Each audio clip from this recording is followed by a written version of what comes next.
All right. Good morning, everyone.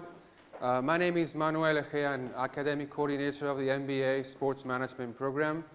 Welcome to this conference and scientific seminar called Esports as a communication tool for universities. Before we start, please let me thank the Vice Rectory for Research for promoting this initiative. And let me thank also our speakers today, Mr. Mark Candella, Strategic Partnership Manager at Twitch, Ms. Andrea Asensi, Project Manager at Esports, Mr. Guardiola, Chief Creative Officer at UCAM Esports, and Mr. Tao Martinez, Secretary of UCAM Esports International Chair. Without further ado, please welcome Mr. Mark Candella. Should I stand up and talk? Yes, please. Thank you. Hi, everyone. I just want to thank everybody for having me here today. This is a very, very special day. I don't need that. I can speak loudly. So I don't want to talk too much about Twitch, but I don't know if everybody really knows what we would like to do when we work with UCAM and when we work with students. So we've had a small slide just to explain a little about, if you don't know about Twitch at all, some big numbers. We have about 200 million people as a community.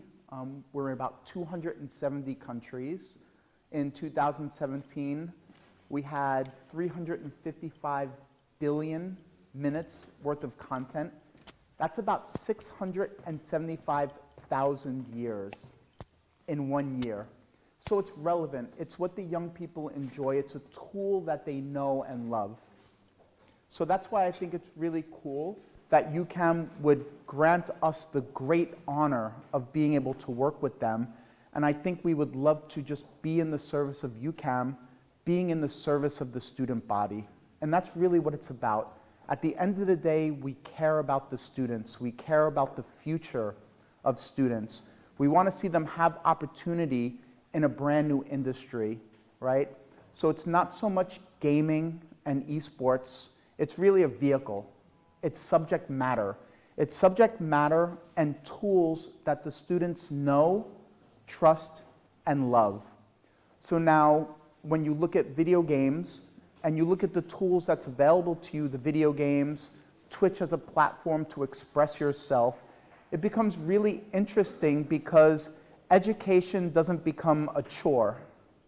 It becomes a hobby. They don't leave the classroom and think about something else. They'll leave the classroom and talk together. They'll try and innovate. They'll try and grow the presence of the esports team, grow the presence of UCAM around the world. And I think that's really important. So I'm going to skip through a lot of this stuff, the Twitch student program. I'll work with the students and the administrators on that. Again, it's just a vehicle. It's just a tool for the students to use. What I like to say is to learn new media and digital media skills. So it's not really about video games to me. It means the world to me. I've been a gamer and in this industry for 25 years myself. Got started in 1993 as a competitive Magic the Gathering player, a card game. So, but why I like to use this deck a little bit is some of the philosophies I think we share with UCAM. We like to think big. We like to experiment to decide. And we all believe that students are our future, right? The future for every industry. We'll go through some of this stuff here and go to what I really like to talk about. Is this programs like this, only for gamers and esports people at a university? I would say no. This is opportunity for the entire student body to work together, to learn business, to learn collaboration, to emphasize those soft skills, being an active communicator, a good listener, being a team player. So when you graduate, people don't see you as an individual contributor. They see you as a team player, somebody that could work with others, somebody that you could create synergies with. So I like to use this little Venn diagram to show how everybody can have an opportunity. And it's really, really important when you look, right? So What I like to say is it's an interdisciplinary approach to practically applying education to the business of new media and esports. So you might wonder, how can art, for example, it's all right, I could dance a little. How can art be a part of the gaming and esports program in a way that would create opportunity for the art student? So imagine this. You create the gaming and esports program. We give you a partnered Twitch channel. Now the art student can come in and say, I'm not a video gamer, but I want to learn art in digital media. Can I create the assets for Twitter, for Instagram, for your website, for your Twitch channel? Can I create the emoticons for your Twitch chat, right? So now what we're trying to do is have this art student work with the gamers, and when they graduate, the art student now has a great cover letter and portfolio that might say, hi, I just graduated with an art degree, but I want to let you know that I actually applied art to digital media, and I provided the social media assets, the content creation assets. I worked with the marketing department, the business department, and the esports department, and created this beautiful marketing deck. Now when she shows the portfolio, he or she shows the portfolio, it will not only show the proof of executions, it will have data behind it, qualitative and quantitative data, showing, okay, I did these assets for Twitter. We started at 40 followers. After I started doing these great digital assets, we grew from 40 followers to 400 followers, right? So you'll have this data, you have this great storyline. I'm not just an art student, I'm a young professional.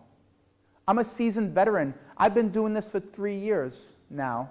And as we take a step back and universities inspire high schools to create programs like this, which is a lot of what Jose and Andrea do, now you'll see this continuity of education and professionalism, right? Where when you graduate from university, again, you're not a recent grad. You're a young professional that has hard skills that you learn in class, and you have the soft skills that come from working with people and trying to find out how you can be a contributor. Besides that, you have the portfolio with the data that shows input, output, contribution, result. That's professionalism. You could think the same thing with a marketing department as well, right? Digital media strategy, working with the business department, art department on marketing deck, aggregating data, presenting your message. These are all very valuable skills, and now the marketing student will have the same story on the cover letter and the portfolio. And the portfolio, again, isn't theoretical. There's hard numbers behind it. There's hard data.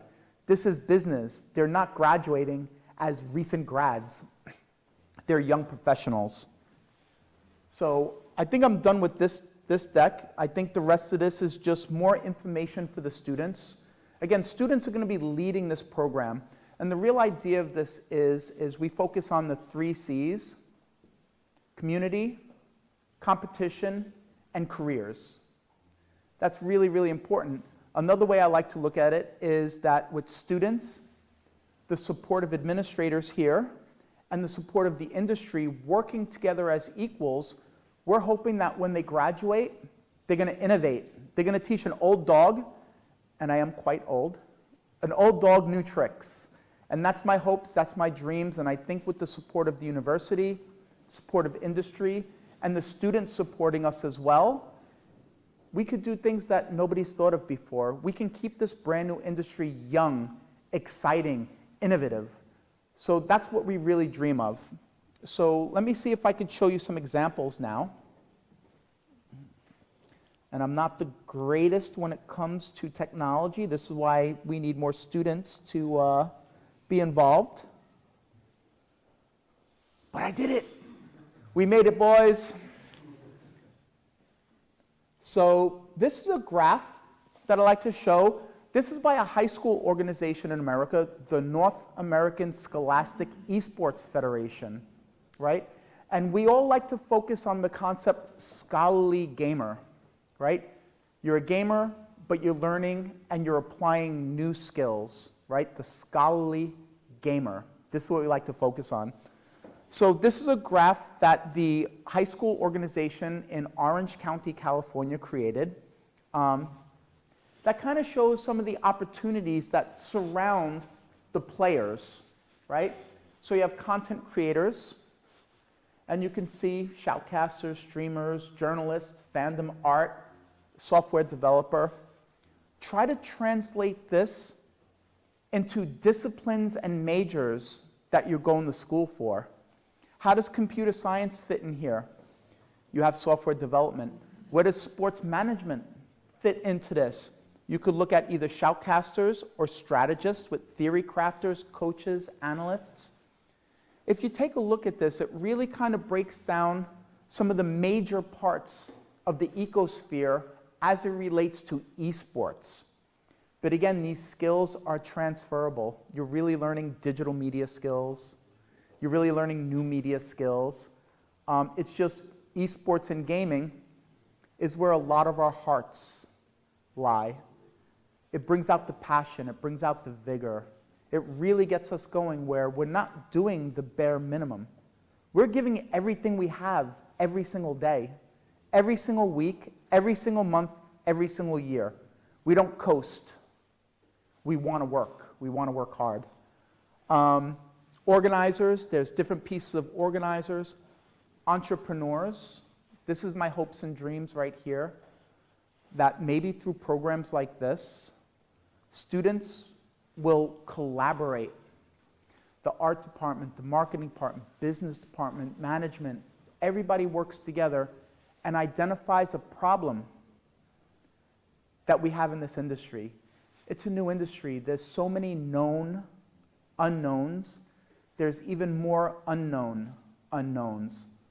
So we're hoping that these students will come together and create a mock business around the esports program, understanding where the data comes in from content creation and Twitch, social media, websites. Another valuable tool is Discord. Where does that data come in? Maybe when they graduate, these 5 or 6 or 7 students that work together for 3 years or maybe came from high school for 6 years now, they won't look for a job. They'll say, you know what? We work well together. I don't think we should look for a job. I think the 5 of us can get together and try to do something new. Let's start our own company. Let's address this problem that we've fixed, and let's give it to the whole world. So that's really my hopes and dreams, is that some young people will work together and become entrepreneurs and help us solve the known unknowns. More importantly, maybe identify the unknown unknowns for the next batch of students to fix. And that's my hopes and dreams. It's more than gaming. You're really creating a great, great opportunity for students to work together and create opportunity for each other. So I like to say this industry has a real potential to do something beautiful. I'm not a big fan of business terminology called zero sum, where I have to, for me to win, you have to lose. We don't do that in this industry, right? It's a free industry. It's mostly built on revenue share, at least with Twitch. So it's really in our best interest to make you as successful as humanly possible as content creators. And I think once students come together, it's going to be like this: help me, help you. What's good for you is good for me. What's good for me is good for him. What's good for him is good for you. And create this virtuous cycle of support for each other. There doesn't have to be losers in this brand new industry. Twitch proves that. I think we have a very, very good vision, right? We're a tool.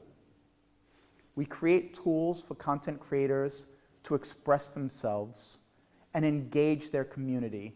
We built tools for the community to work and support the content creators, right?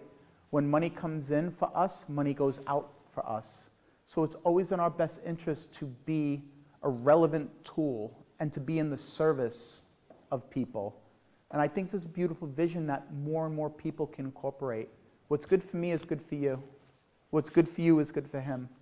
And create these support circles, right? No more zero sum, right? Let's create opportunity for each other. Thank you.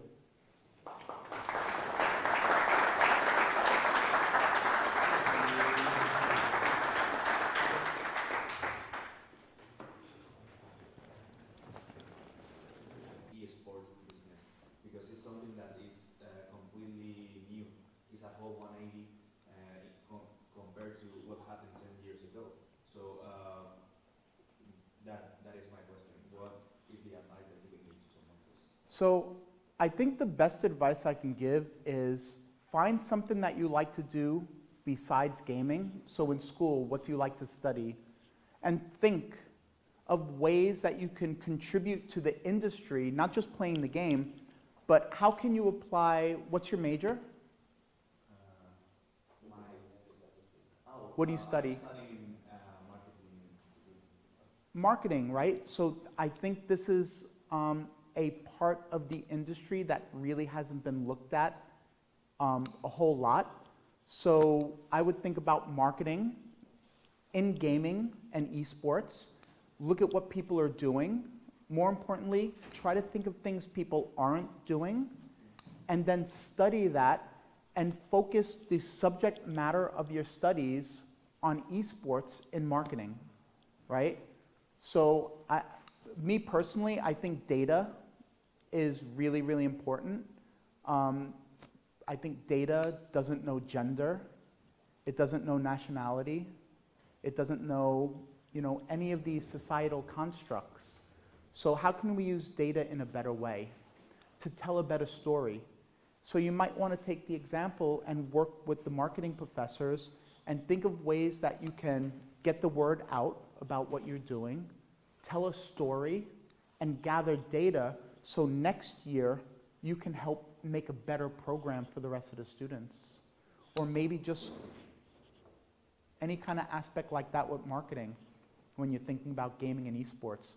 I always look at what people are doing so I could see what they're not doing. So I always say there's 3 levels of success in life.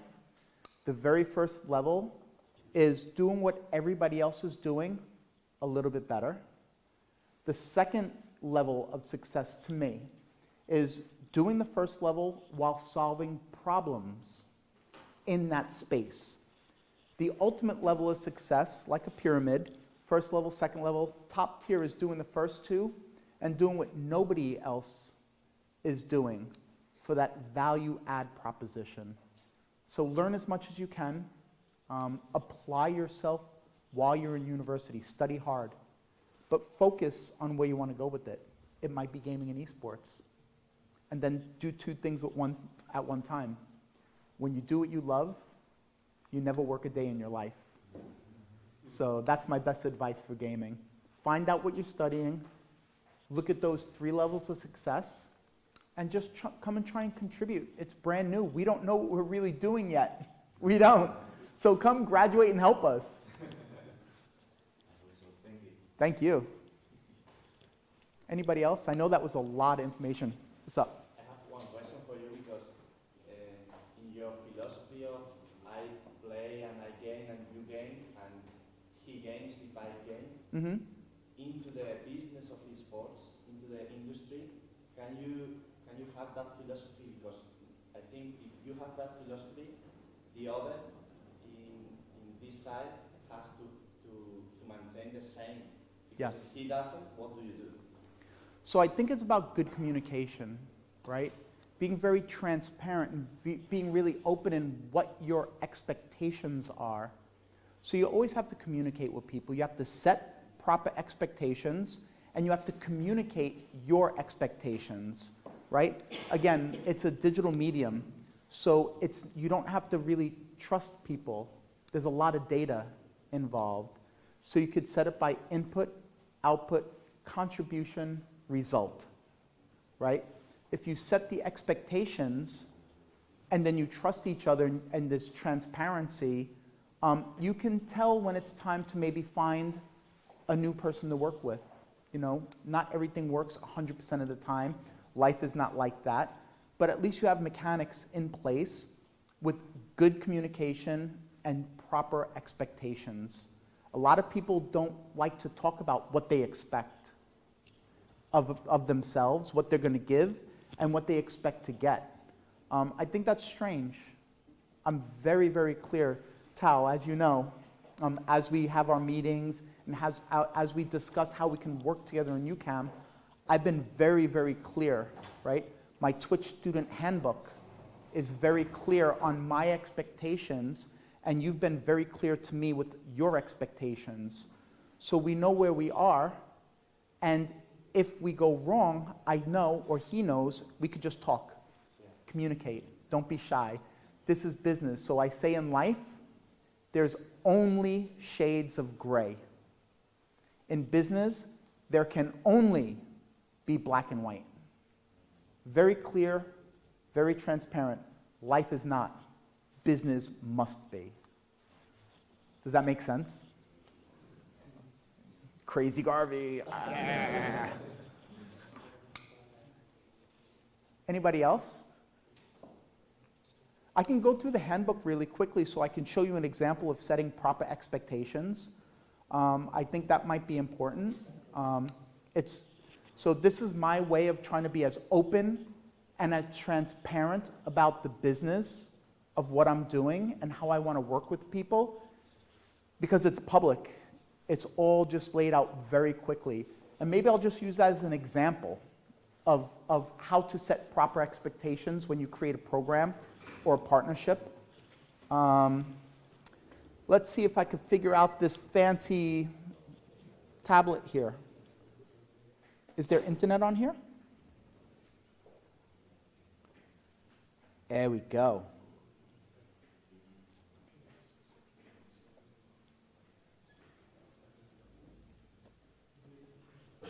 Do-do-do.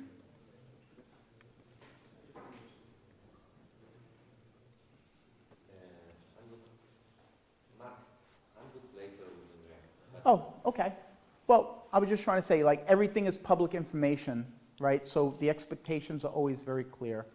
And then we'll discuss, I guess we'll go through the handbook later. Great. You guys at back have any more questions? Don't be shy. Come on. What do you think about the opportunities we have the students here? I mean, you speak about the three levels of success. Do you think that a student can reach those levels only by himself?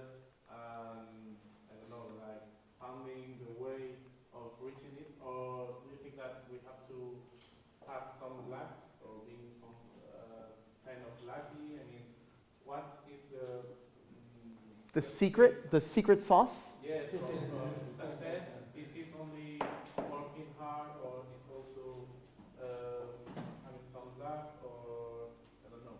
So I believe one makes their own luck. I don't really believe in luck. I believe you make your own way in life. So I think a good education, a proper foundation, along with being curious, right? What you learn in class is a small part, right? You have to be curious. Go out there and speak to other people. Speak to people that know more. So that curiosity with a good foundation of an education by people that know at least the macro of what's going on in marketing, let's say, for example. Being curious, asking questions, trying. So at Twitch, we have one of our tenets is experiment to decide. A lot of students, I don't know why, they're afraid to make mistakes. They're afraid to fail. No, I'm from Brooklyn, New York. We have one of our #1 mottos is fail fast, fail hard. Fall down 2 times, get up 3. You'll learn a lot in failures. A failure actually isn't a failure if you learn from it. Don't be embarrassed of it. Try to learn from it. So just experiment. Talk to a lot of people. Work with a lot of people. I always believe that there's strength in numbers. That's why I like to collaborate.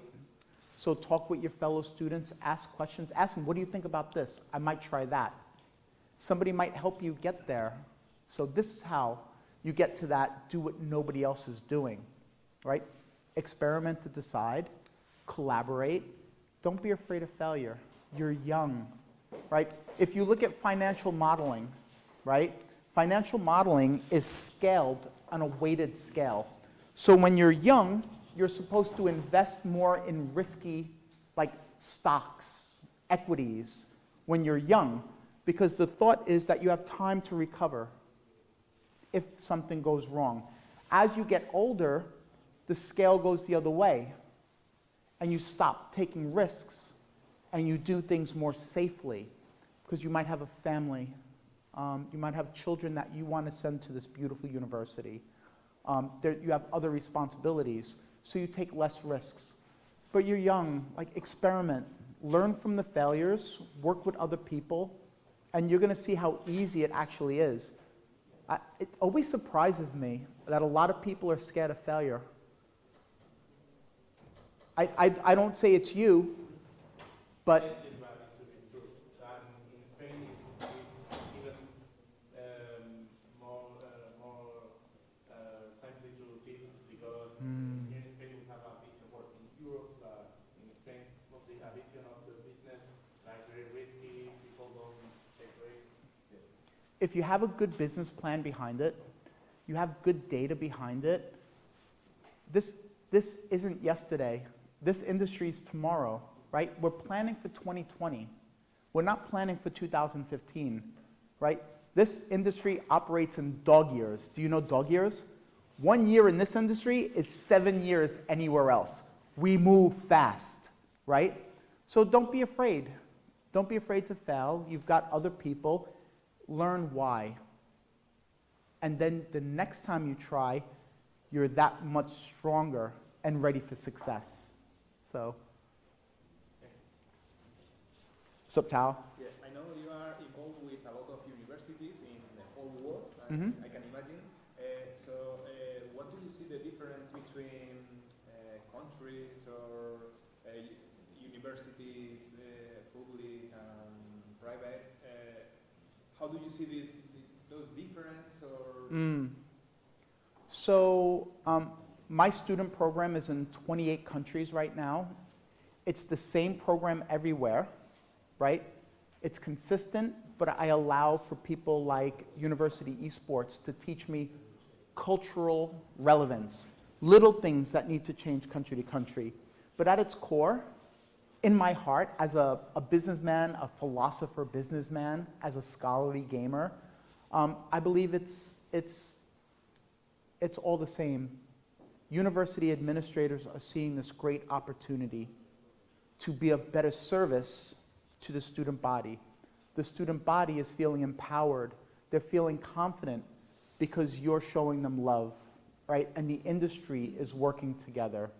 So at its very high level, it's the same everywhere. It's administrators, students, and industry people like myself that care, coming together as equals, understanding you have a piece to this puzzle, I have a piece to this puzzle, the students have a piece to this puzzle. Nothing's going to work by itself, or even 2/3. It's got to be everybody working together. So that's where I see it the same. Of course, there's different situations academically.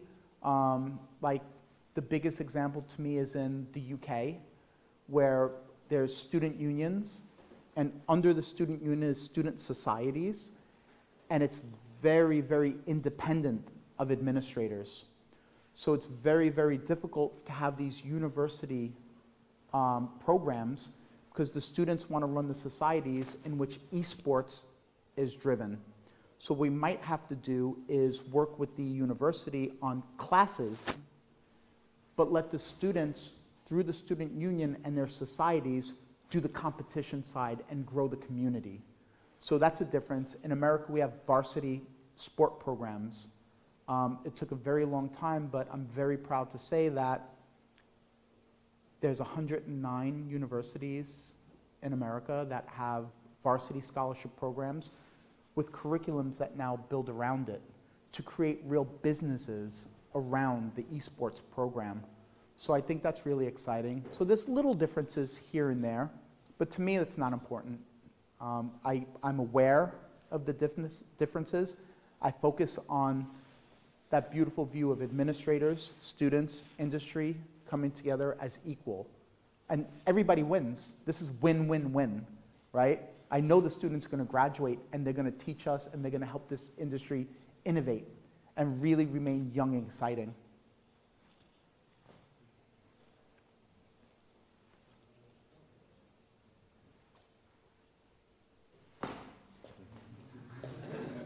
I'm here, don't be shy. I'm not shy. Have you ever written any book about So- your philosophy into the business? So this is really funny. Everybody's going to laugh. So I have something that a lot of people around the world called Garvey-isms. So of course, my name's Garvey. And I'm really famous for these one-liners that tell a whole story, right? Again, I'm from Brooklyn, New York. Time is money. I gots to go. If I could say a lot in one sentence, I like to. So some examples of Garvey-isms is your network is your net worth. Think about it. It would take a long time for me to say the value of collaborating with people, with earning respect from people, by having as many friends as you can, and the power of working together like that. But your network is your net worth. Done. I drop the mic, and I could walk away. So that's a little example of like a book I might. I know everybody keeps asking me. I've got 10,000 Garvey-isms. I didn't coin that term, but I'd like to one day. Right now, I'm in the service of universities and students, and I'll never ever stop until I feel like there's opportunity to create a new industry. For example, my dream is for UCAM to set the model, right? Working with University Esports to show what could be done. Empower students, give them confidence, and then build a great model for the rest of universities in Spain and high schools. And then with the inspiration from here, maybe we can expand out and we could work with the rest of Latin America, all of the countries all over the world that is part of Latin America, and use the model that's being born right here and expand it outward and create more opportunity for young people to work together. This industry is brand new. We don't know where we're going. The young people are going to drive it every last time. I hired somebody right out of college from my team, and he continually amazes me by saying, what he likes to do is he likes to say, yikes. That's my clue that says, okay, Garvey, that worked last year, but like, this is the way it's done now. I'm like, all right, so now I understand. I have a 20, 25-year-old man like telling a 48-year-old guy that's been doing this for 25 years, and I trust him. When he tells me, no, this should be done this way, I'm like, okay, got you. So this is what I'm hoping. Spain, stand up, create a new industry by creating opportunity for the students to create this industry and be that shining beacon, that inspiration for the rest of Latin America. So that's like a dream of mine and part of my philosophy again. So this is a crazy, crazy book I see coming written out. So thank you very much. Oh, we got one more. I think the last one. You said before that you like to surround yourself with new people, new students. But I mean, from my point of view, I think that if you surround with other people who know things better than you can grow, flourish yourself, learn, and eventually become better than the people that you're surrounded, because you learn from different perspectives. So my thing is, how can you trust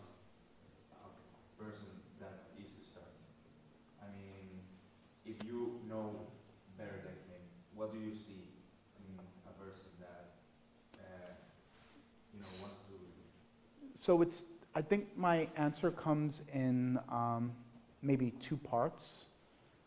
So one is a story one of my professors told me, actually a history teacher.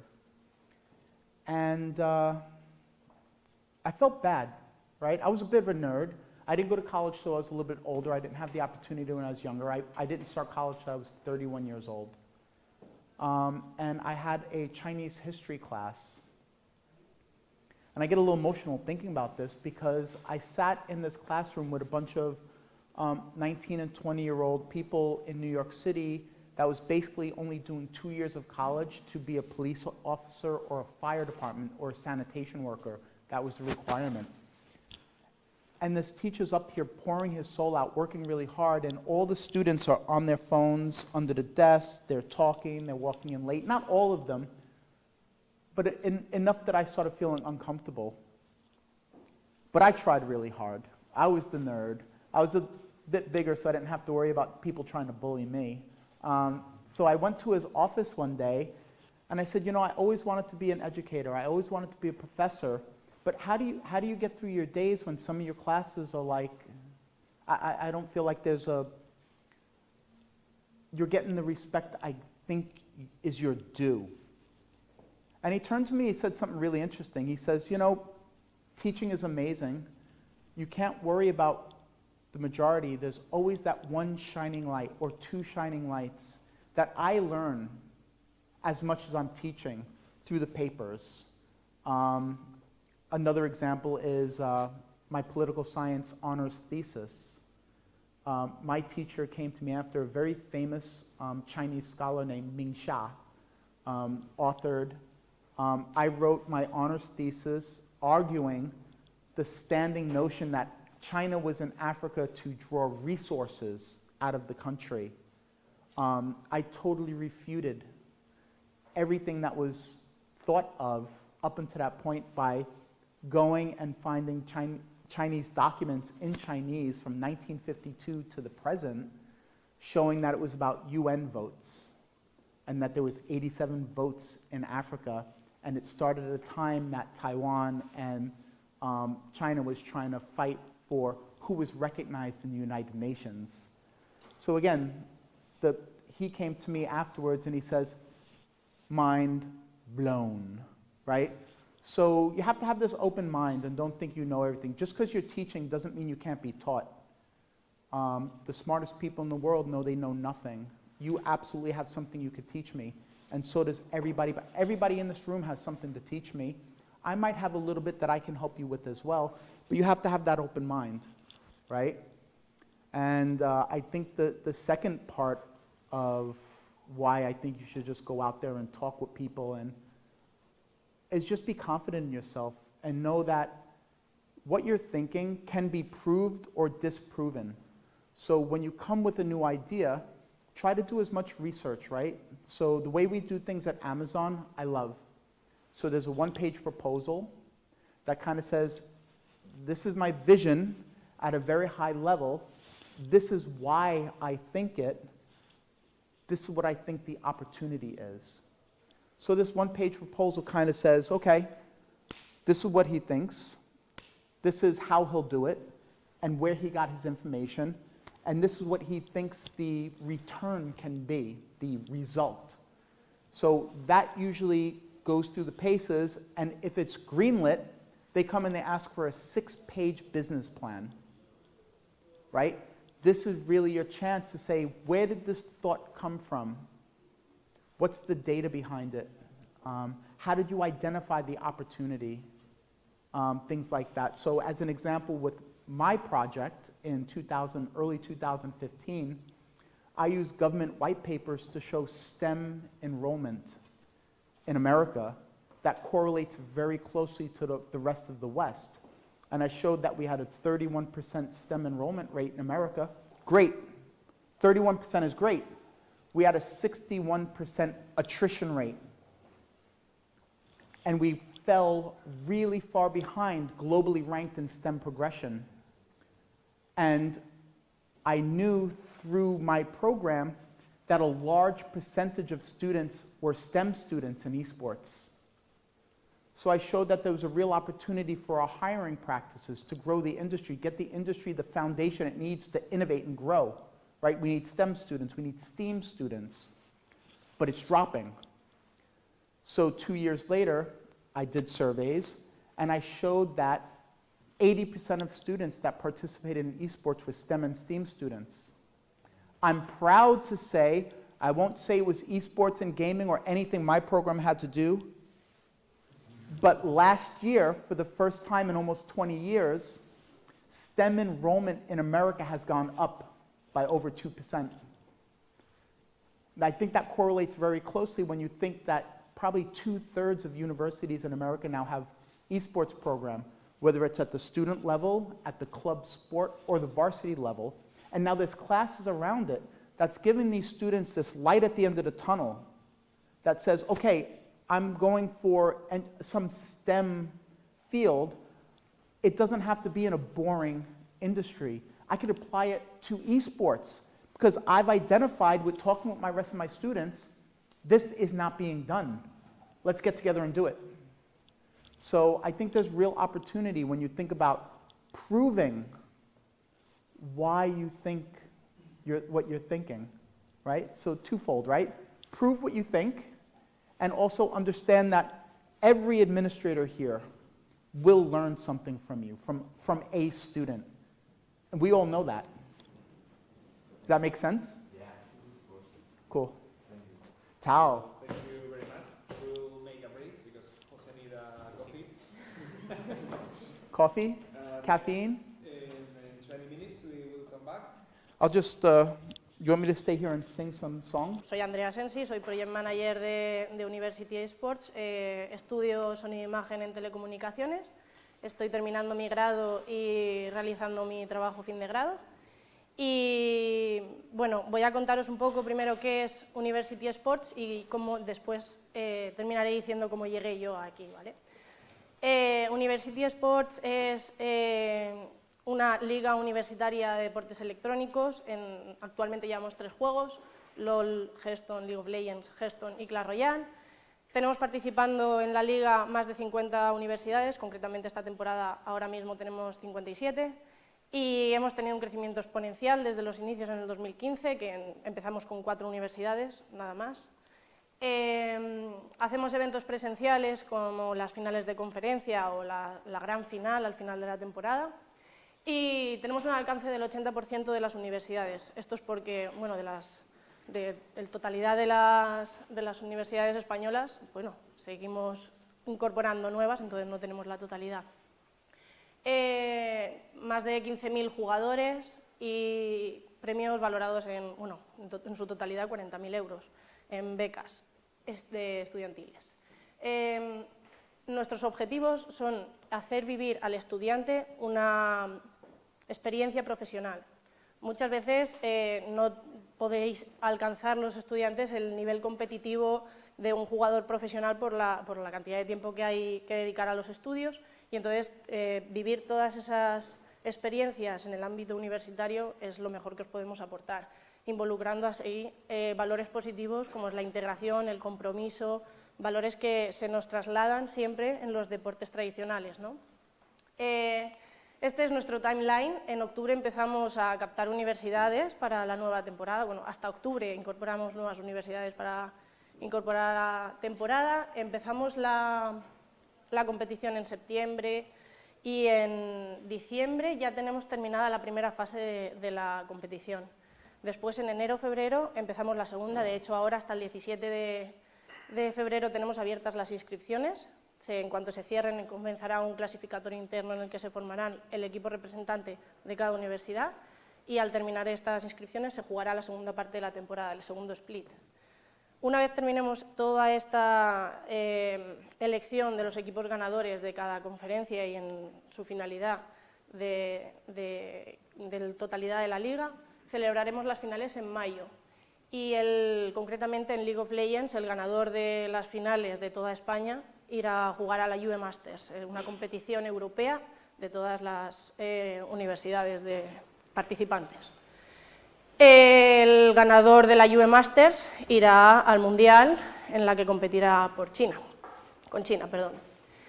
Este es nuestro timeline y con los tiempos que nos movemos, como veis, es bastante movidito todo. Estas son casi todas las universidades que forman parte de University.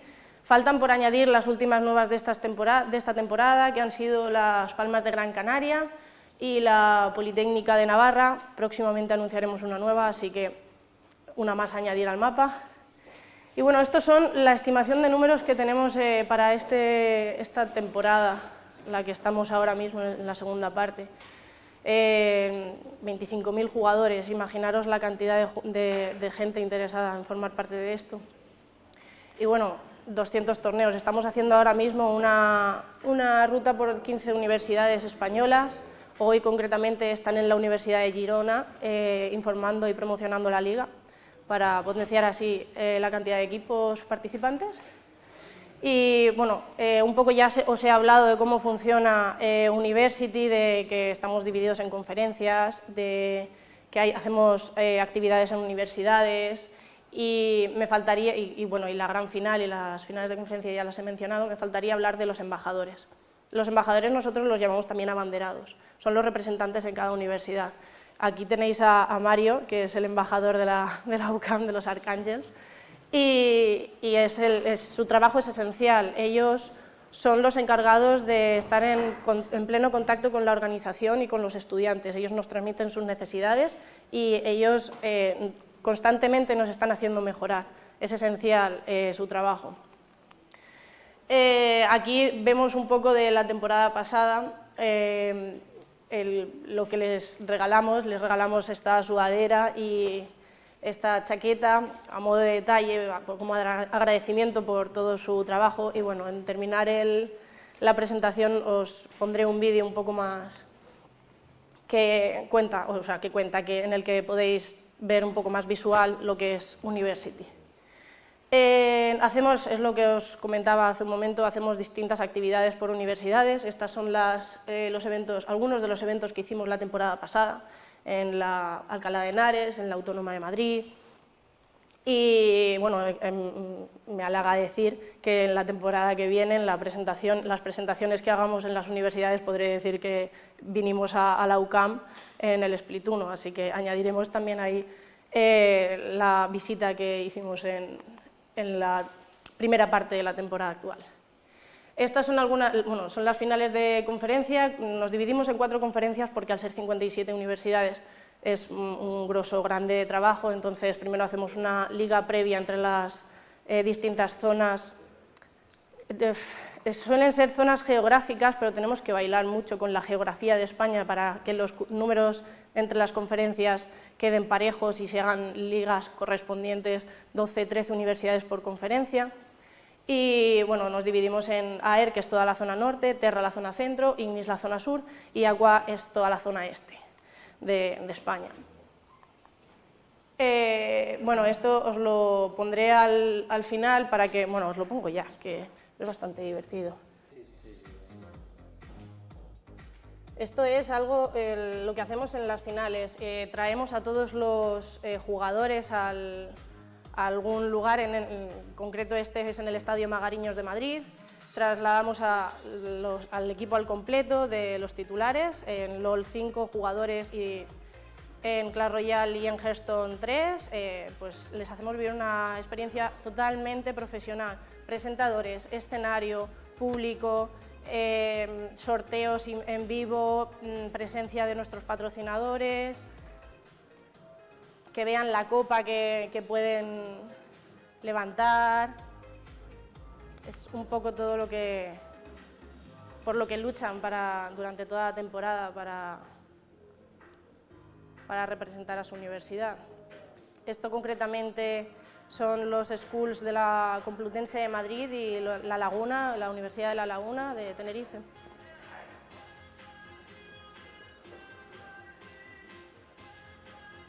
También es verdad que al trasladar a los jugadores a una final y hacerles ver todo lo que hay detrás, ampliamos sus miras en el sentido de sectores profesionales que igual no se habían planteado que están trabajando detrás de una organización de videojuegos.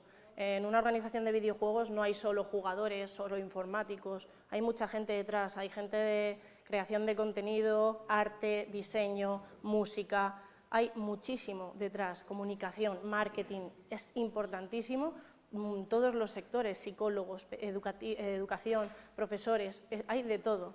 Entonces, eso también les hace ver toda la gente que hay involucrada detrás de esto, ¿vale? Bueno, volvemos. Estas son como más o menos tenemos divididas las universidades con su identidad dentro de las 4 conferencias y, bueno, faltaría añadir las 2 universidades nuevas y la tercera que se publicará mañana.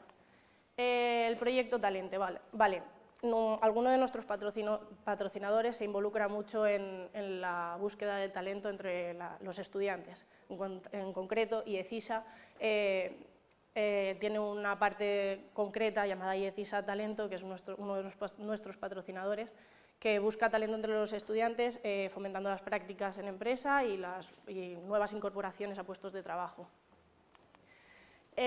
Bueno, y esto es más o menos, no, es todo lo que es University, es un programa de universidades, una liga universitaria dividida en 4 conferencias para su simplicidad, que pretende llegar a una final nacional, el ganador de la final nacional va a la final europea en la UE Masters y el ganador va al Mundial contra China. La UE Masters, bueno, ya os he contado un poco qué era la competición entre todos los países europeos integrantes de la UE Masters. Actualmente tenemos 12 países integrando la Liga Universitaria Europea. Estos son la gráfica de donde están partícipes: Alemania, Francia, España, Reino Unido. Y esto es todo University y todo lo que forma University. Ahora, ¿cómo he llegado yo a University? Yo fui delegada de escuela de mi facultad, de la Escuela Politécnica de Alicante, y vinieron a consultarme si había estudiantes interesados en participar en una competición de videojuegos. Por supuesto, había, por supuesto. Entonces, nos involucramos en el proyecto, toda la delegación y yo. Al entrar en ese proyecto quisimos mojarnos de más metiendo una parte presencial en la Universidad de Alicante, hicimos una de las finales de esa temporada y conocí a la comunidad que integra todo University Esports. Toda la gente que trabaja detrás de University Esports y toda la pasión que hay dentro del trabajo de cada uno. Eso es lo que a mí me llevó al año siguiente a querer ser la coordinadora de mi conferencia, en este caso la zona sur. Bueno, en ese momento zona este, porque ya os digo que bailamos bastante con los números de las universidades, trasladándolas cada año a donde queda parejo la cantidad de universidades para la competición. Entonces, bueno, ese año fui abanderada, el primer año fui abanderada, al siguiente año me impliqué un poquito más y fui la coordinadora de la zona, y al siguiente año mantuve mi puesto de coordinación, solo que encargándome de toda la parte de coordinación de todas las zonas. Así he ido conociendo cada vez más el proyecto, la gente y cómo funciona todo el mundo de los videojuegos y todo el mundo de la competición nacional universitaria, y ahora mismo soy la Project Manager de University Sports, entonces me encargo de organizar toda la organización, desde la captación de las universidades hasta la puesta en marcha de las finales. No sé si después de haber contado mi experiencia, creéis un poco más en todo lo que ha dicho antes Garbi, de que el mundo de los esports no es solo una parte de jugador, está formado por un grosso de todos los departamentos y de todas las posibilidades y todos los que involucra a arte, diseño, marketing, comunicación, psicología, educación, absolutamente todos los campos. Y bueno, hasta aquí mi presentación. No sé si os ha quedado alguna duda de cómo funciona University o sobre mi experiencia o algo, y si no es así, bueno, pasaría la palabra a Garbi para... ¿Cuánto tiempo lleva la University operando? Pues se creó en el 2015 y empezamos con 4 universidades, así que... Sí. ¿existe algún proyecto de futuro para que se amplíe?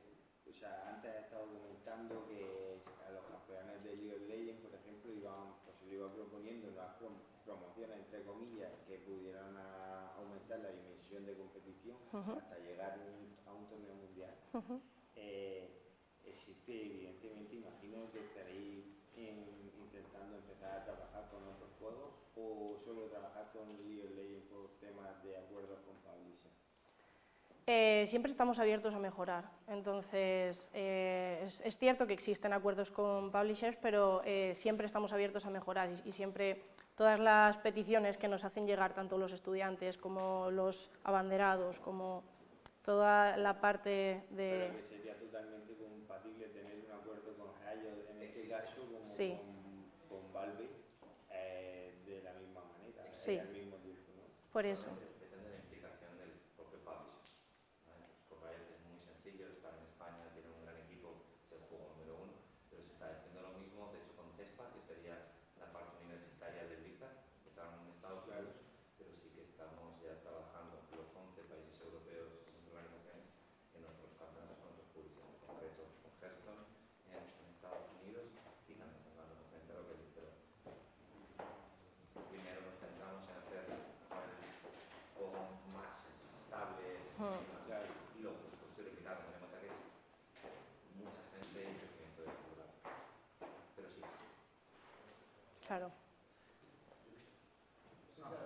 Vale, gracias. ¿Habéis pensado en ampliar más videojuegos? Quiero decir, por ejemplo, añadir quizá una competición de Call of Duty. Por supuesto.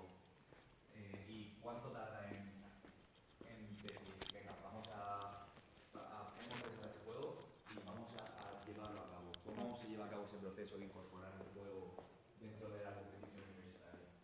Pues recibimos la petición y después es estudiarla, estudiar qué publisher puede apoyarlo, si dentro de la competición tiene una viabilidad, tiene un recorrido y si dentro del mundo del campus universitario realmente tiene esa implicación, porque no hay la misma cantidad de gente que juega League of Legends que juega, yo qué sé, por ejemplo, Clash Royale.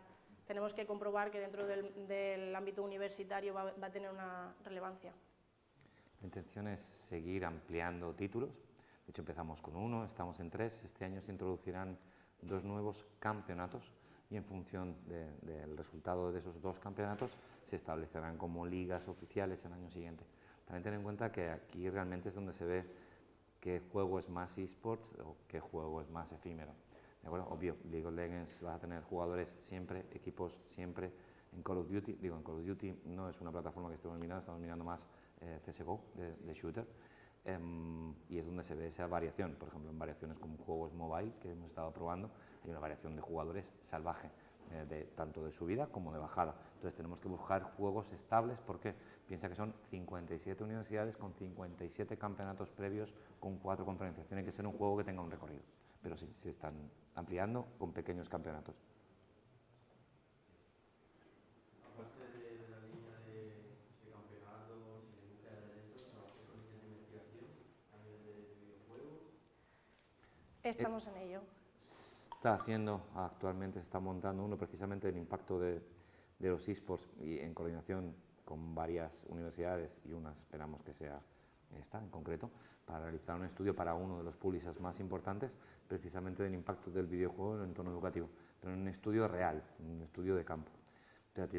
Pensad eso, que el crecimiento es salvaje y vamos atendiendo las medidas que se van pudiendo, lógicamente, pero sí, no solamente está previsto, sino que se está avanzando ya en la generación de ese primer estudio. Siempre hemos colaborado con estudios no propios, como por ejemplo con el estudio del videojuego del libro blanco de DEF, en el que participamos, pero queremos hacer estudios específicos ya del entorno de eSports, en el entorno educativo, que es donde estamos.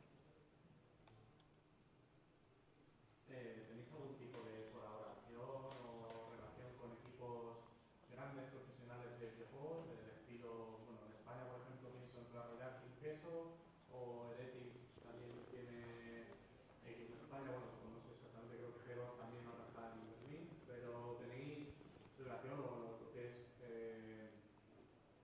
Esports University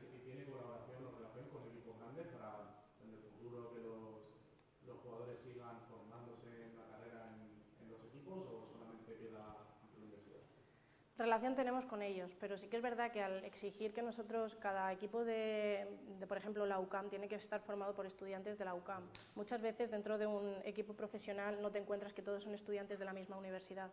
Entonces, eso limita un poco la participación de los equipos profesionales o la integración total de los equipos profesionales en la Liga University. Pero contacto con ellos tenemos y la intención de que los participantes en la Liga University acaben formando parte de esos equipos profesionales está.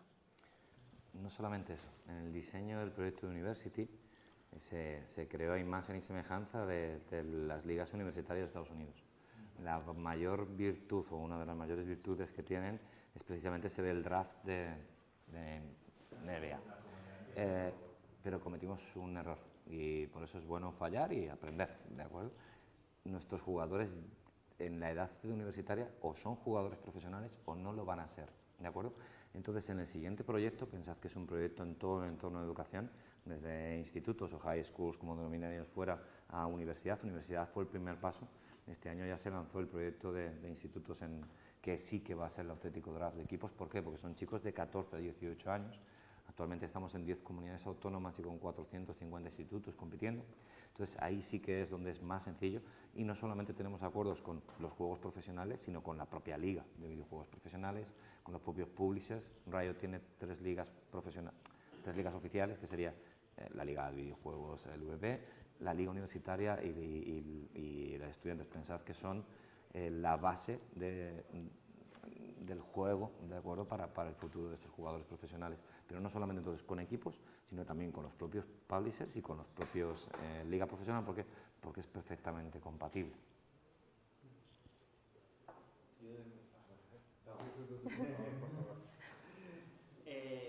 Bueno, en esta pregunta sí que os pido un poco de sinceridad, porque es un poco comparativa y me gustaría saber, desde vuestra perspectiva como organización, ¿cuáles son las principales diferencias que encontráis entre cualquier universidad convencional que participe en vuestro torneo respecto, por ejemplo, a la nuestra, que es la UCAM, que somos la primera universidad que junto a ser reconocida como Universidad del Deporte, hemos sido los primeros de Europa en convertirnos en la universidad que apoya abiertamente a los eSports?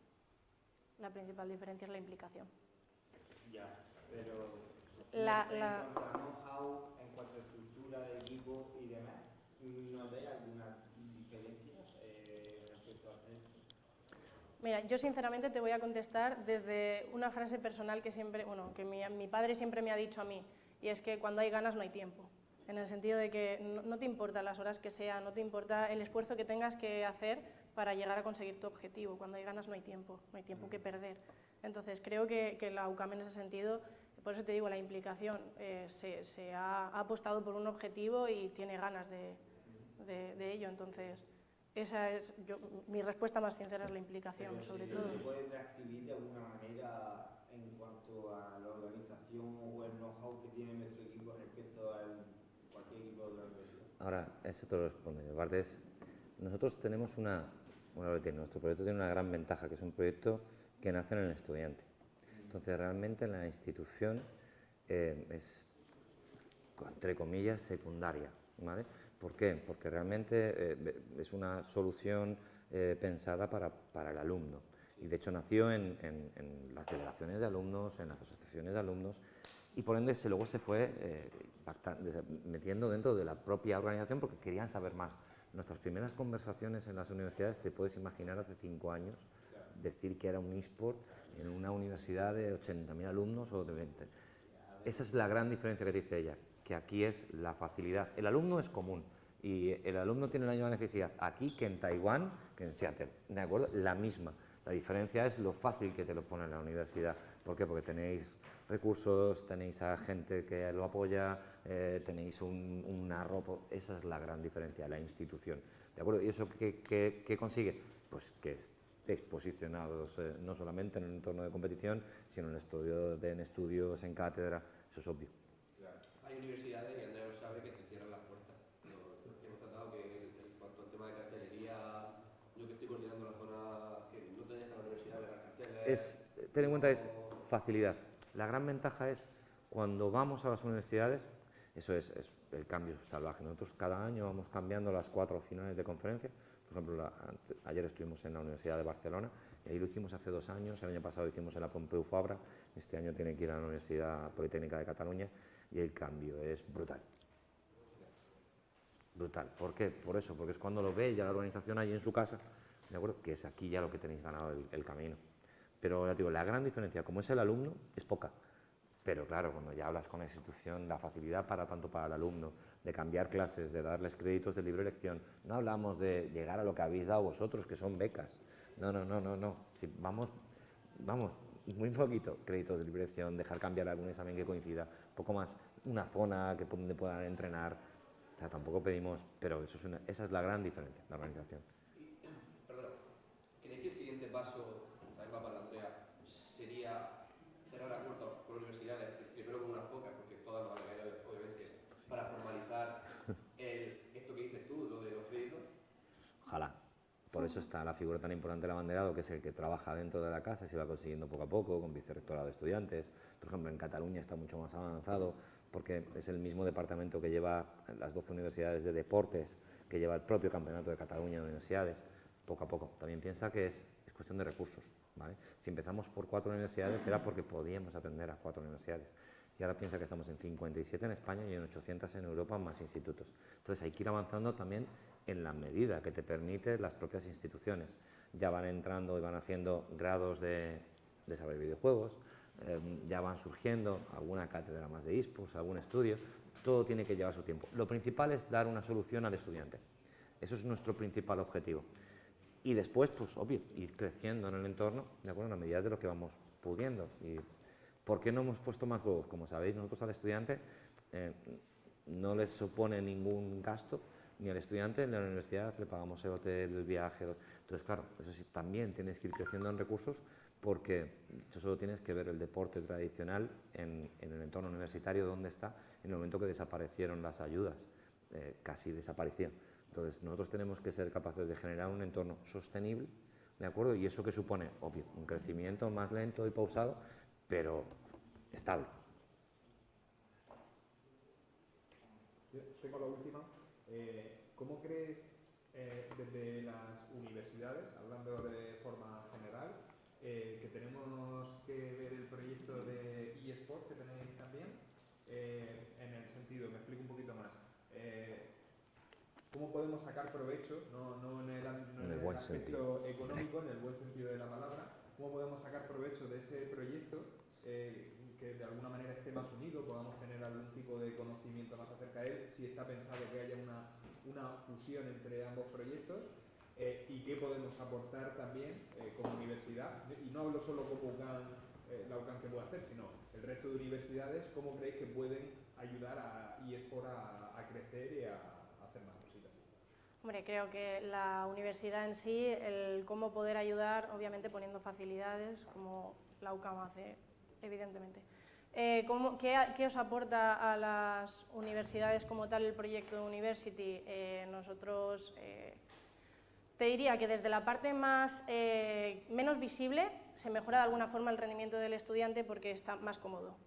Desde la parte más visible, nosotros generamos impactos en las universidades, generamos unión entre los propios estudiantes, y eso dentro de la propia universidad es positivo, porque si de alguna forma nosotros podemos hacer ver que la UCAM tiene, además de todos sus grados y toda su formación, un equipo puntero de eSports que a mí me interesa, aunque no sea mi carrera, o yo estudio psicología y digo, ¿qué universidad voy a estudiar? Ostras, pues esto puede ser un punto a favor. Entonces, visibilidad es la que nosotros os aportamos también.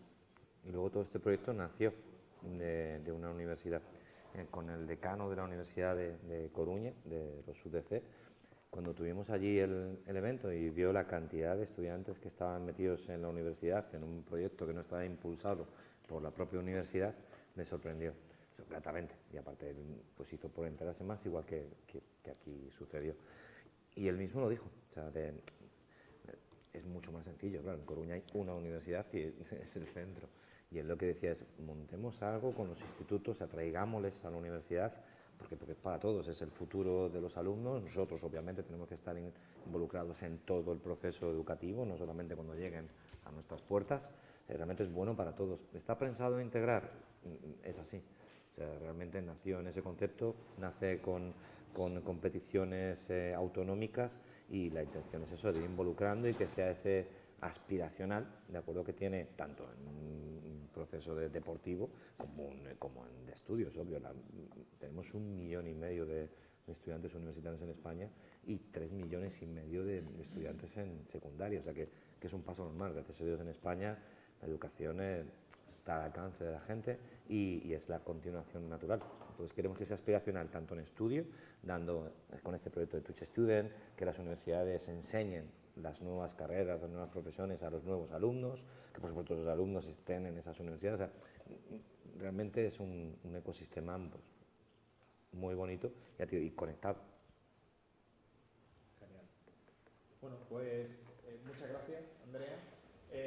Vamos ahora a hacer un pequeño paréntesis. Vamos a proceder con la firma del convenio para adaptar un poquito el horario a la agenda de presidencia y continuaremos con Juan Guardiola después de la firma. Vamos a hacer un pequeño. Muchas gracias. Like Twitch, and especially for you. So thank you for your presence here. It's really important for us. And secondly, I would love to be very thankful also with Jose of this GG department, Jose, Andrea, because es muy importante también para nosotros teneros aquí. Al final es un proyecto nuevo y sabéis que cuando se empiezan proyectos nuevos, cada aliado es oro. Y nada, nos ayuda muchísimo teneros aquí presentes y bueno, con vuestra ayuda vamos a seguir creciendo. I'm going to introduce today the UCAM Esports project, and I will show you some key new things and key new projects that we can discuss about. But first of all, I'm going to talk about UCAM as a mission and vision and the UCAM Esports. So as we said before, and our president said, this is the University of Sports in Europe, and I will show you a video that shows why we call ourselves the University of Sports. This is the main esports arena that we have in here. Later we will show you. Let's take a look at the video about the university. ¿Vale? El verdadero liderazgo se expresa en el día a día.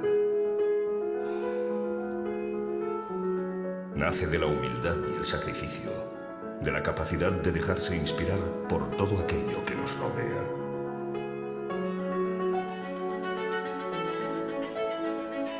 Nace a su vez de la habilidad de inspirar a otros con ejemplo.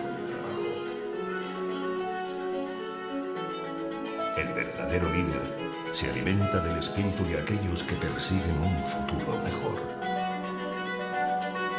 Aquellos que sueñan sin complejos y consiguen hacer que las cosas sucedan. En la Universidad Católica ponemos a tu alcance todo lo que necesitas para desarrollar tu verdadero potencial. Por ello, nuestro objetivo es impulsar tu formación académica y personal a través de herramientas de última generación y un equipo humano comprometido con tu futuro. Porque los jóvenes de hoy serán los líderes del mañana.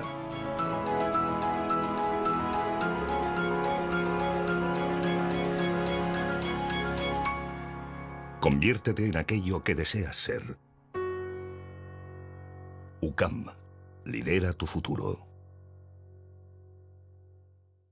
So this is our university, and as I said, we are the University of Sports, and we are very focused on the students, on the experience of our students. We are a Catholic university, so we also take care of the professional side, but also the human side.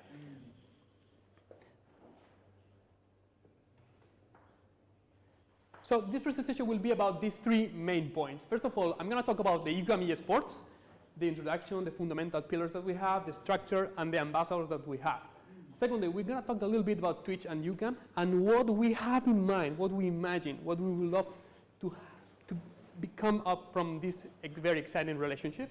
And third, we're going to talk a little bit about the future of the esports, and I'm going to show you guys some new ideas that we have in mind.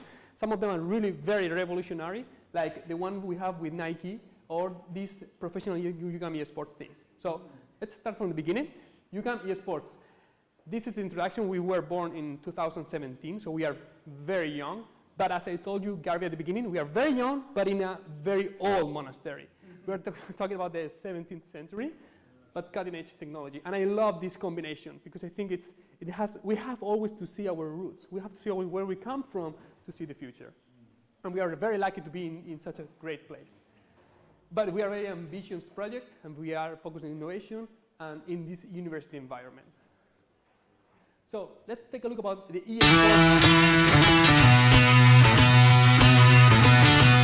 El crecimiento de la profesionalización de los deportes electrónicos en todos los ámbitos, no solo de los jugadores, sino también del equipo técnico, entrenadores, psicólogos, etcétera, del equipo de ejecutivos, ¿no? De los clubes, de las organizaciones, es realmente muy grande en España. Además, el potencial es enorme.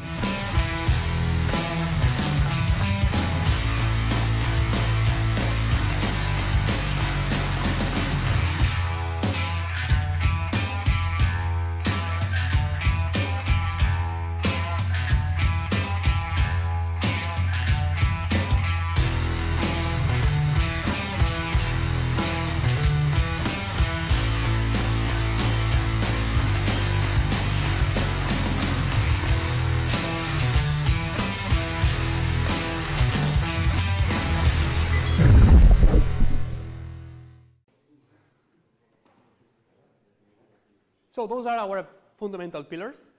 First of all, of course, education. We are a university and we have that very clear in our mind.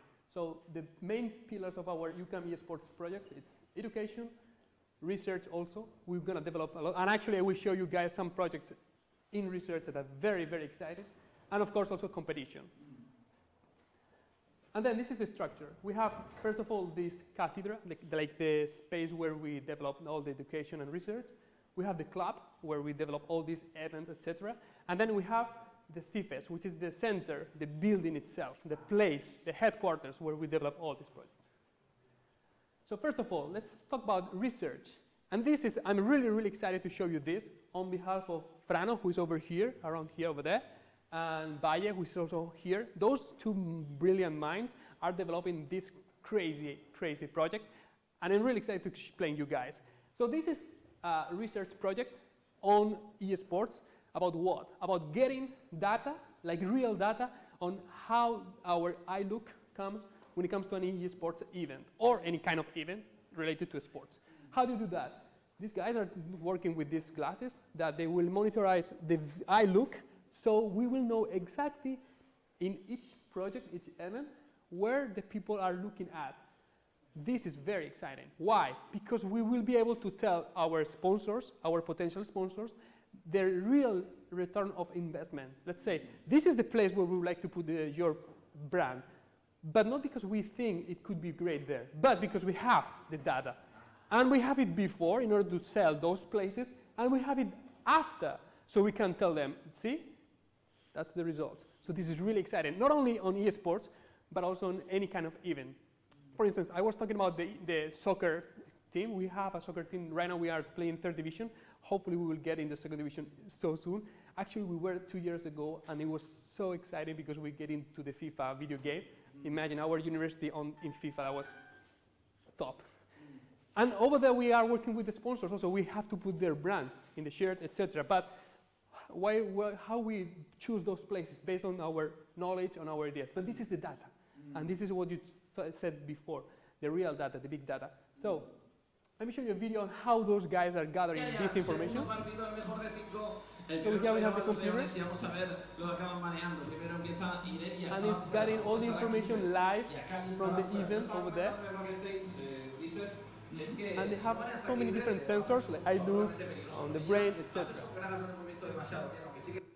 And this information gives us this. Significar un empate. Desde luego, vamos a ver lo que demuestra. So over here we have the live data, and this is really, really exciting. All the live data on where these viewers are looking at in a real-time event. Wow. This is really exciting. We already made it. This is a project from 50 guys, right, Fernando? 50 people. All this information is about 50 people live at this moment, and at the this very first moment. So why I'm showing you guys this? Because this is real things that we can apply to the real world, and this is eSport, this is university, and this is research. So this is what we are talking about in here, something that we can really apply in the real world. And this is one example.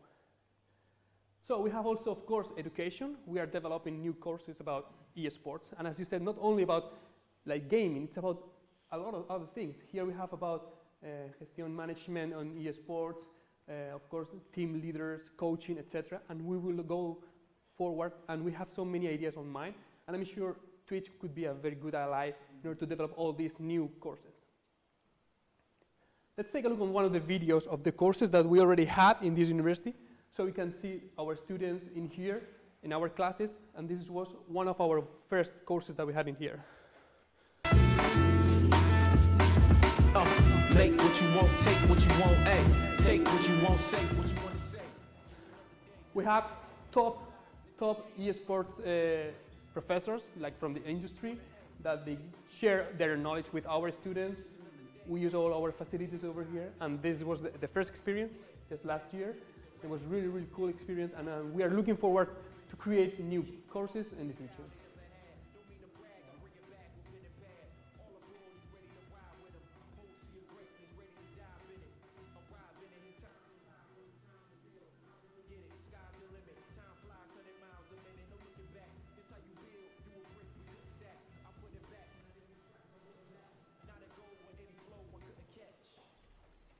Actually, one of our sponsors, Box, gave us scholarships for some of the students, which is something, that's another very key point that we will talk about later, which is the sponsors, the people that bring us the money.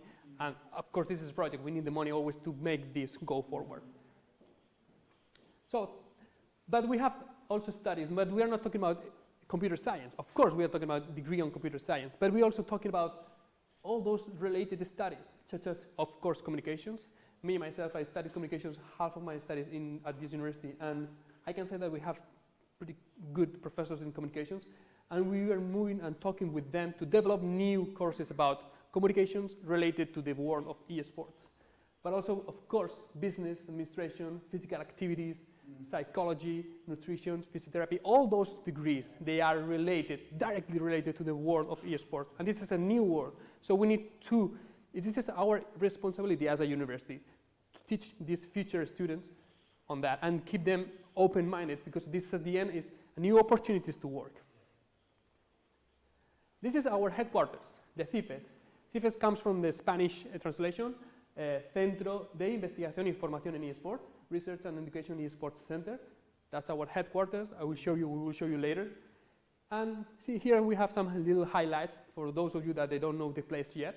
We have 12 top gaming computers, more than 100 active members, 150 square meters in this monastery, which is, I can tell you guys, this is really, really hard, because as you can imagine, we have so many people that they want to work in here, and we managed to have this space only for us, for the esports. But right now, I think it's already small for us, so we have to keep growing and think about another place to be. And we have this very exciting lab, VR lab, that we are developing. And this is another very interesting point. Why? Because me, myself, I believe that the VR has a lot to say when it comes to education. We already talked with the medicine department, and I already showed to the dean of medicine this VR that we had. I showed him this eye program when he was able to see live the eye. And I can tell you guys, I cannot explain to you the face of the medicine dean after watching this VR. He was able to see the eye himself, and he put off the glasses and he told me, you know what, Pablo, I've been doing surgery for 30 years, and this is the first time I understand the eye. It was crazy, and this shows us the true potential that this VR has when it comes to education. So we are looking forward to push forward in here and to actually apply VR in real classes. So this is the place, this is the arena, the game arena, the main area. We have also this meeting room over here. Notice that we respect that we are in the monastery. This is the original monastery, you will see later. Then we have also this research zone over here on the side. So in this arena we have the FIFES, and one of the things that we are working on is to establish stages with professional eSport teams. We already had 2 big teams with us. They came here, one of them they were for 1 week, and the other ones they were for only 1 day, the Mad Lions. And they stayed with us. We had them use our computers. They had also coaching classes with our professors, etc. So let's take a look on one of the experiences that we had.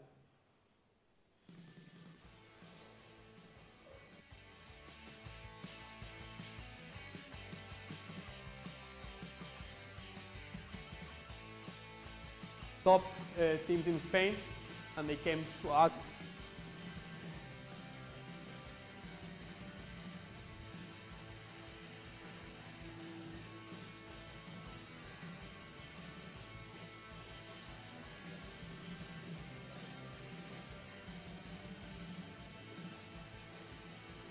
Bueno, fue una experiencia absolutamente reconfortable por tener una convivencia día a día con un equipo profesional de eSport. Actualmente creo que en la UCAM somos pioneros en este tipo de proyectos. Este proyecto de cátedra realmente va dirigido a cualquier jugador de eSport.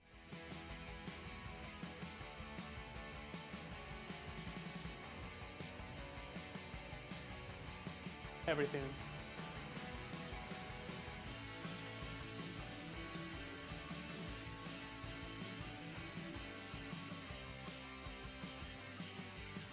More examples on other videos that they are related, directly related with the sports. We treat them very well, of course. Esta primera toma de contacto la hemos hecho directamente con un equipo profesional, pero lo cierto es que estamos preparando incluso para equipos de mayor nivel esa posibilidad de que puedan compaginar sus carreras deportivas con la carrera académica.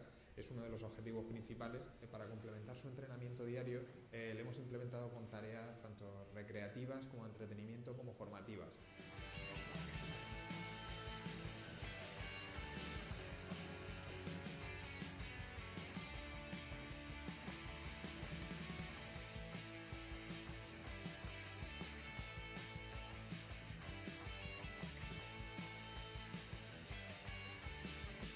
Like 50 minutes. We should bring you there also. So this is the club. Here we can see some of the top games and the numbers that we have on the club, the number of players that we already have, and the leagues where we are participating. Of course we are in the top games, FIFA, League of Legends, Hearthstone, Clash Royale, Fortnite. We all know those big games, and we are present over here.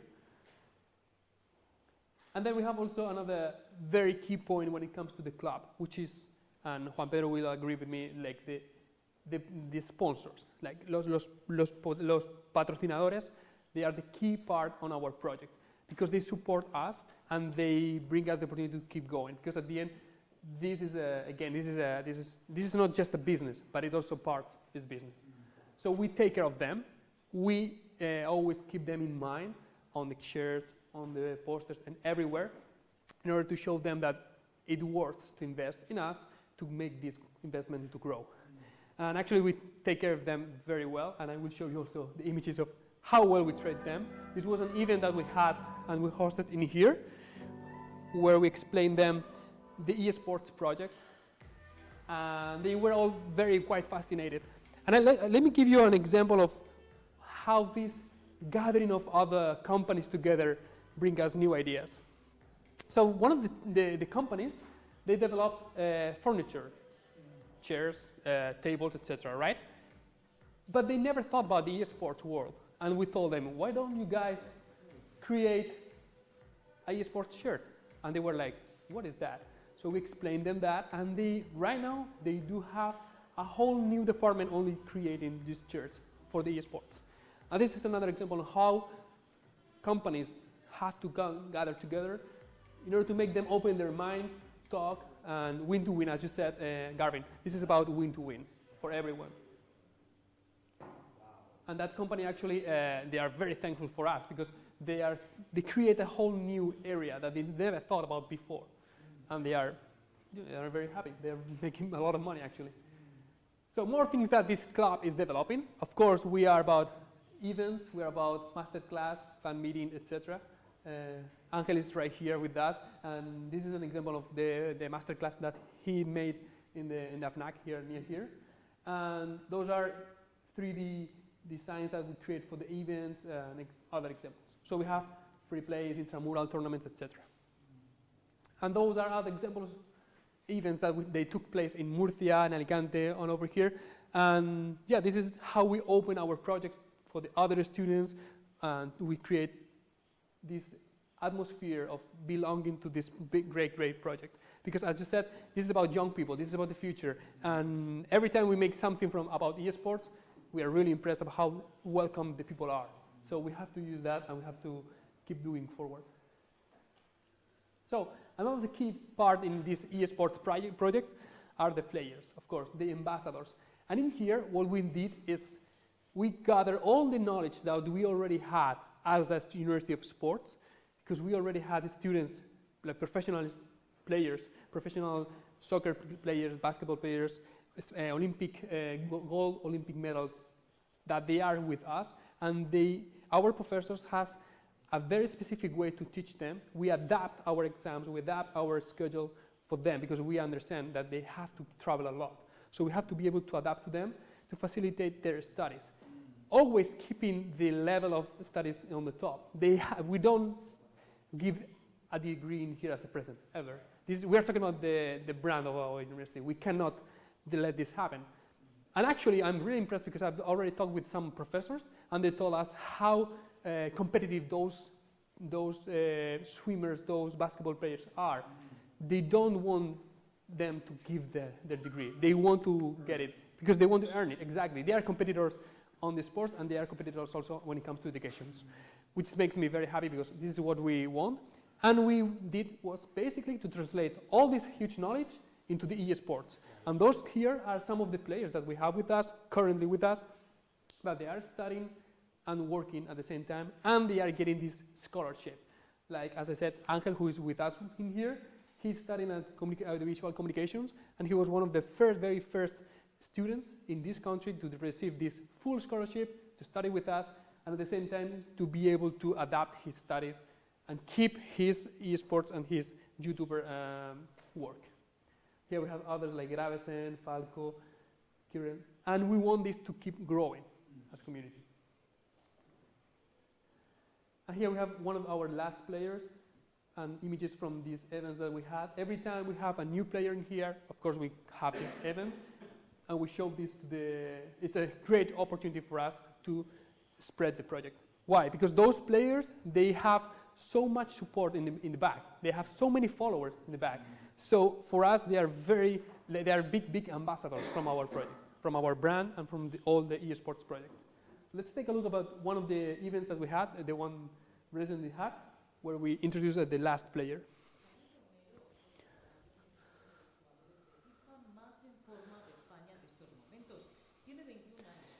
He's Matt Lyons, and he's a FIFA player. Y ahora ha decidido continuar su formación académica en la UCAM. Estudiará un máster de Administración y Negocios MBA sobre gestión deportiva. Eso y el intenso equipo de tutores se lo pondrán muy fácil para compaginar su formación con el desarrollo de su carrera profesional. Sé que el máster es presencial, entonces me han dicho que al tener torneo de lunes a domingo me facilitan el material y me acomodan el horario para poder compaginarlo todo perfectamente, así que para mí es perfecto. Él va a estudiar el máster, el MBA Sport Management, es decir, el de gestión de entidades deportivas en Madrid. Business Administration. And I remember at the beginning when we explained them what are we talking about when it comes to esports, he was like, what are you guys talking about? But step by step we explained them, and they agree. They see it, and I'm really impressed because this is old-fashioned at the end. We are talking about business and the old style, but they understand it. They see that. Of course, first of all, because our president, which is the main part, he understands this from the beginning, from the very beginning. Seguro que al final esto crecerá muchísimo más de lo que está creciendo. O sea, estamos viendo un boom espectacular, sobre todo en países como Alemania, Corea y demás. Y en España estamos en la tendencia, yo creo.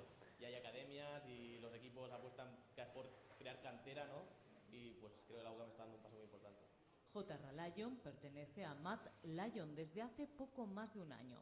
Este club destaca de él su afán por mejorar y aspirar a un mayor éxito. Lo que pretendemos es asegurar que nuestros profesionales tienen la preparación necesaria para desarrollar su actividad profesional, no solamente dentro del ámbito del juego, como podría ser el caso de Javier en este caso, sino fuera del ámbito del juego, a lo largo de su ciclo de vida como profesional, que tenga salidas, que tenga oportunidades. Oportunidades que sin duda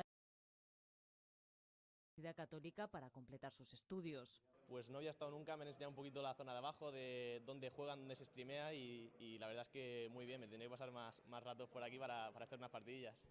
El futuro se le plantea brillante para este gamer que espera que iniciativas de UCAM den un impulso a la profesionalización del sector de los eSports.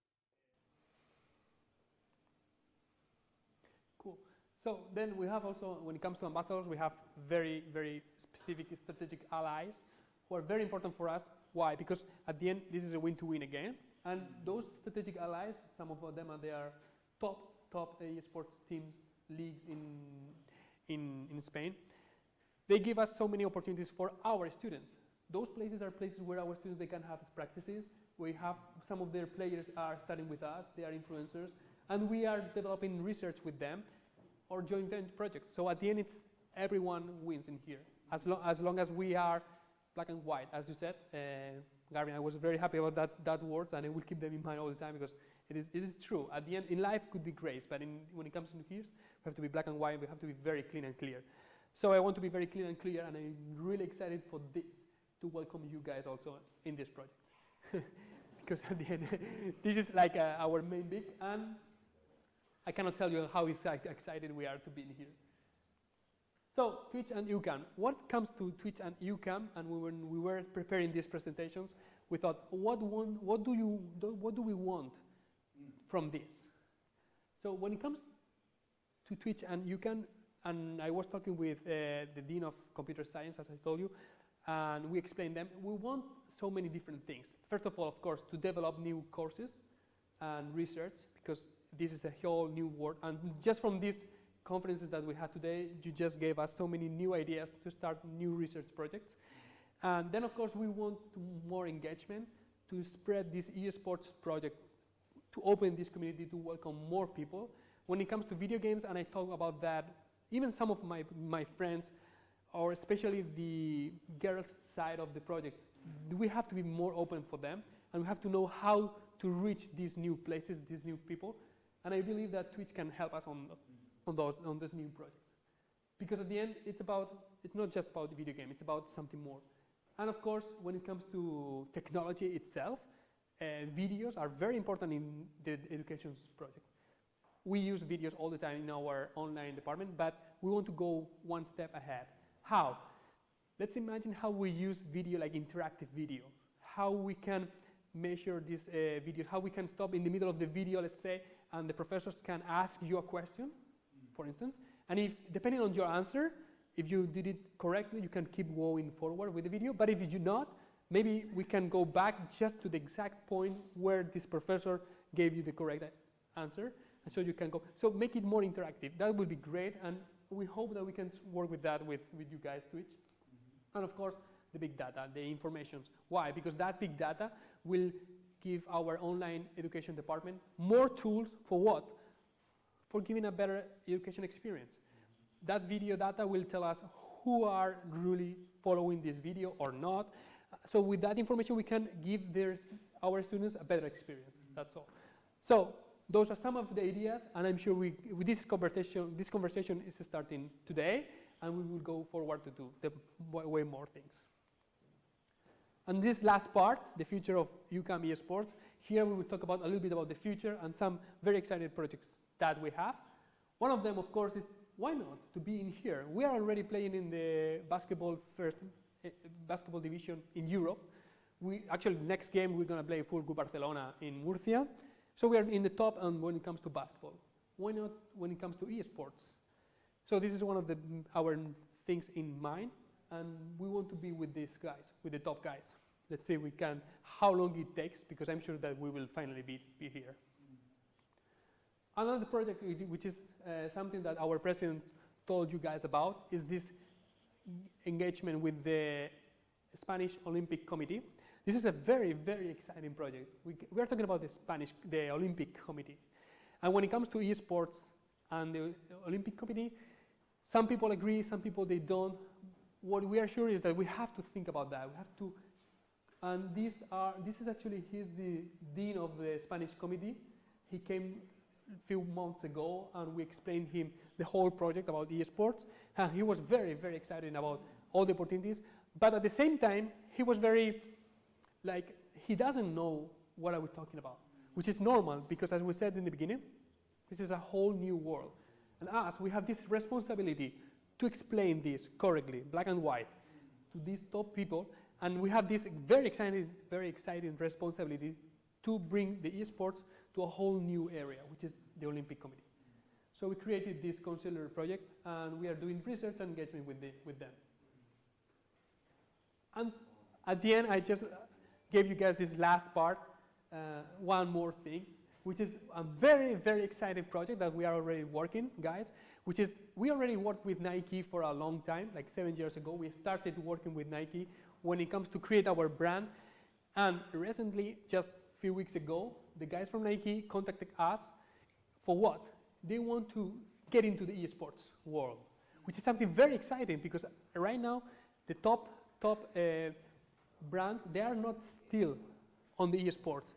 And for us, it's a really big opportunity and a big challenge to be with Nike to create something big, something new. And what do we want? We want something. We want to create the next generation of outfit and shirts for the esports with Nike. With what? They told us, and this is the big challenge, and I'm happy that we met today the GGtech team because I think we can make something together. Because what we want is to create the next shirts that they close the gap in between internet, technology, and physical world. What are we talking about? We are talking about the future. We are talking about thinking out of the box. And we are talking about, like, let's say QR to create access to specific content that only the people who are buying or wearing that shirt, they will be able to get in here. We are talking about augmented reality, mixed reality, something that could be on the shirt, and when it comes to take a photo or video, it will appear. Imagine how many opportunities this will give us when it comes to share and sell new places for the potential sponsors. That is absolutely crazy. And of course, we're talking about the technology itself, like the way the esports players, they have specific needs when it comes to play. What are those needs? Nike wants that information. We have the players. Let's put it together. Because at the end, it might be a little bit different. What kind of specific shirt, the technology that is behind. So we are working on that. I'm really excited, and I think we will see something huge in the following months. Let me show you a little example. Yeah, this is a little example of what I was talking about when it comes to augmented reality. And here we can see this code over here, and the camera itself, it recognizes that code. It's connected to the internet, and it gives you augmented reality. This is top. This is crazy. And it's totally thinking out of the box. But we're going to make it with Nike, so we're going to make it, sure.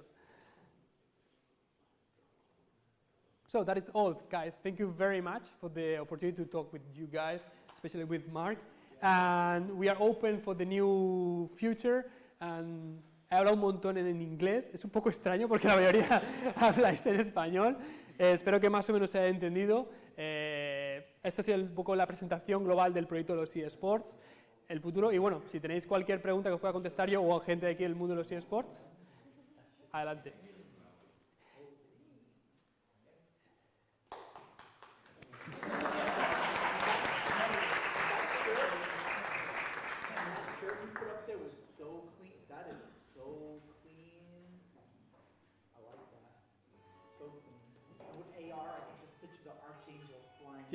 Yes. Clean. Yes. Clean means good. Yes. I don't know. Yeah. Some slang. Yeah. It's a great opportunity, and we are very excited. Why? Because at the end, it's something that we can't think about that, but we are talking about Nike. So if these guys want to get in here, and just the fact that they contact us, for us, we're really excited. Yeah.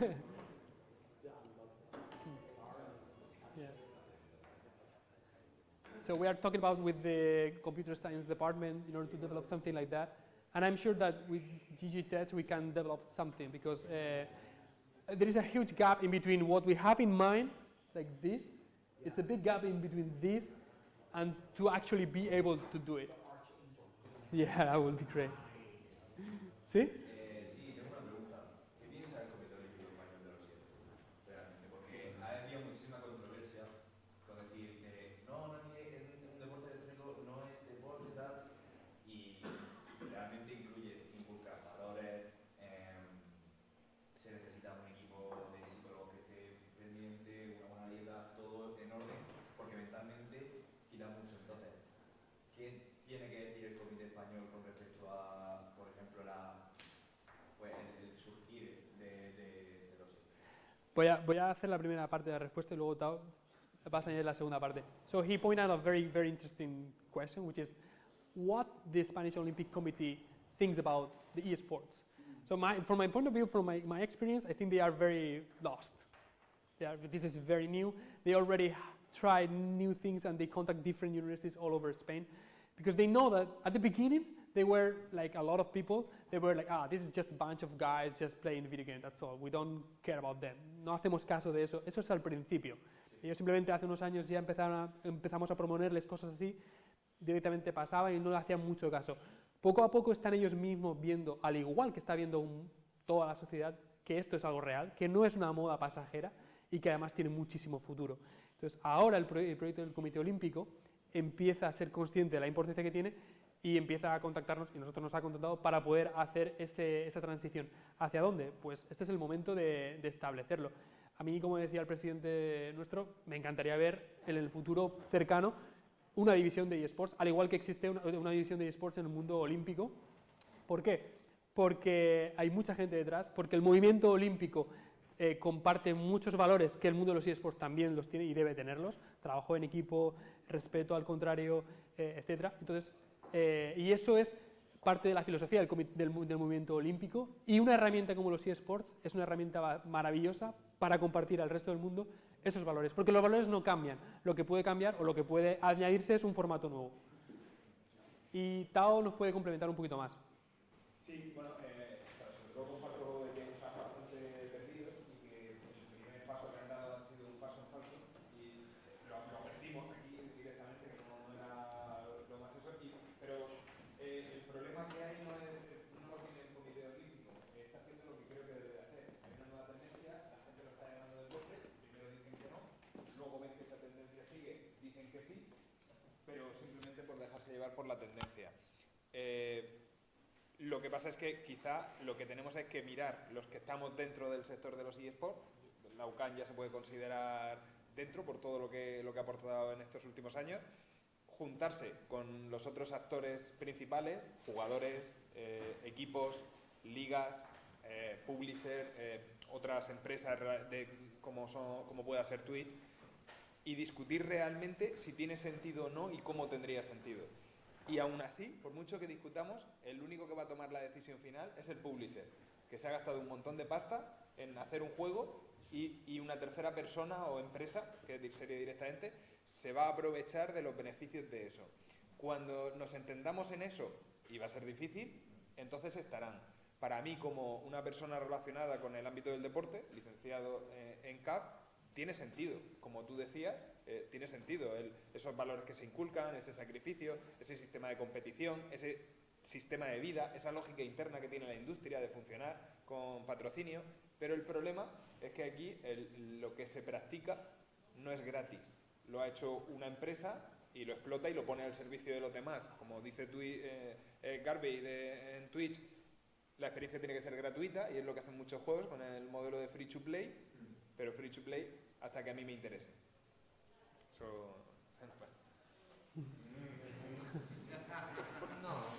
solo dinero, es realmente es tu producto y tú eres el que decides dónde lo quieres ver y no es una cuestión, no penséis solo en dinero.